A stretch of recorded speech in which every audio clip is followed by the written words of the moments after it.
So, after completing general characters of bacteria and some scientists who are related with the isolation discovery of bacteria, now we will discuss in this video morphology of bacteria.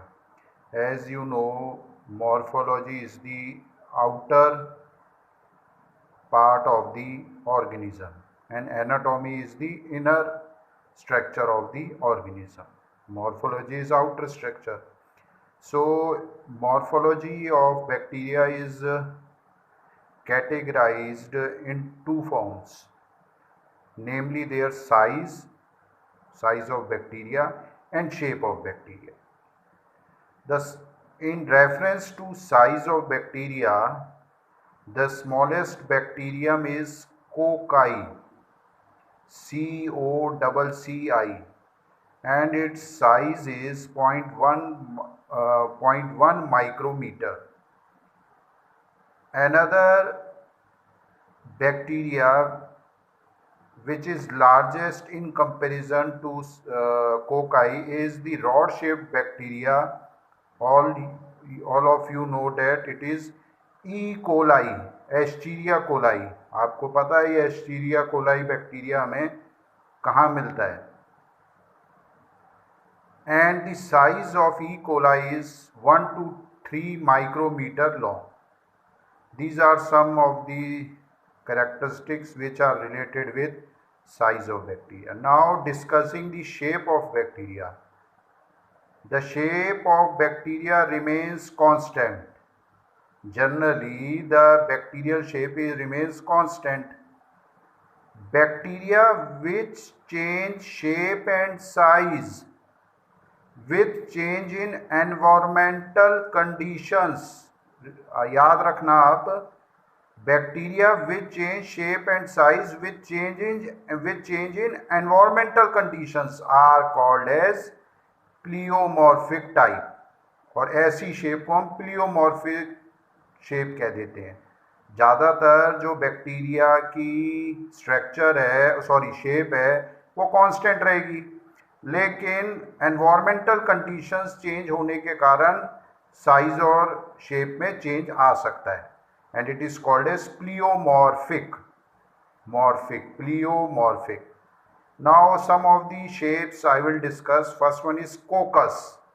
याद रखें आप, कोकस में shape आपको spherical दिखेगी. और example Micrococcus, Diplococcus, Streptococcus and Staphylococcus. इसके diagram मैं next page पे आपको दिखा रहा हूं.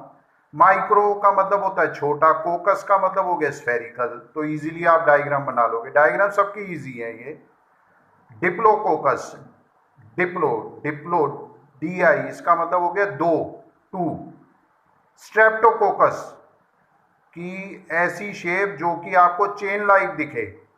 और नेक्स्ट है staphylococcus, STAPHYLOCOCCUS.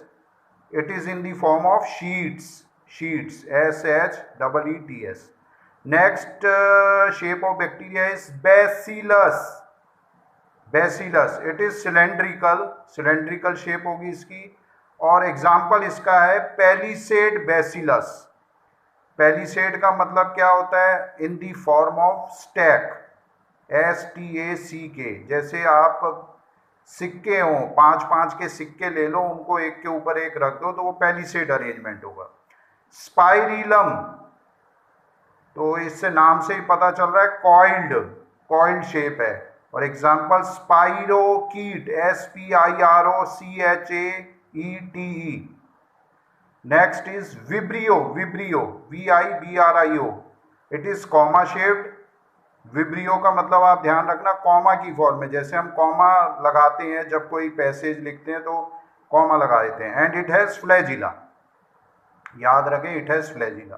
Next is budded. ये भी आप सुनते आ रहे हैं वर्ड बडेड मीन्स बैक्टीरिया की शेप कैसी हो? Solan shape. It is Solan shape. And example is rhodomicrobium, RHODOMICROBIUM. microbium, rhodomicrobium. These are the example of budded flagella. Next, now the diagram which is related with shape of bacteria, आप पहला देख सकते हैं, थोड़ा मैं फोकस कर देता हूँ. माइक्रोकोकस, माइक्रो में आपको स्फेरिकल स्ट्रक्चर बनानी है, तीन चार ये बना देना स्फेरिकल. डिप्लो, डिप्लो में आप देखोगे, डिप्लो का मतलब मैंने बताया था दो, तो दो दो की फॉर्म में, पेयर की फॉर्म में आपको दिख गया. स्ट्रेप्टो, स्ट्रेप्टो का मतलब होता है चेन, चेन की फॉर्म में, जैसे आप गले में चेन पहनते हैं उसी तरीके से स्ट्रक्चर. स्टाइफाइलोकोकस, इस डायग्राम को बनाते वक्त आप ये ध्यान रखें कि you have to arrange the cells compact. Palisade bacillus, ये आपको पता चल गया. देखो मैंने अभी आपको बताया था कि सिक्कों को एक के ऊपर एक रखोगे, वो अरेंजमेंट पैलिसेड होता है, और ऐसे बैक्टीरिया की शेप क्या कहलाती है? Palisade, bacillar shape. Next is spirillum. Spirillum आप कॉइल्ड देख रहे हैं, स्फेरिकल स्पाइरल देख रहे हैं, कॉइल्ड और फ्लैजिला दिख जाएंगे आपको. विब्रियो, कॉमा शेप और एक सिंगल फ्लैजिला बना लें आप. और next is budded, budded shape. So budded में आप देखना सोलन पार्ट दिखेगा ऊपर की तरफ, ठीक है. So these are the some shapes of bacteria, and by this we have finished the morphology of bacteria. Thank you very much.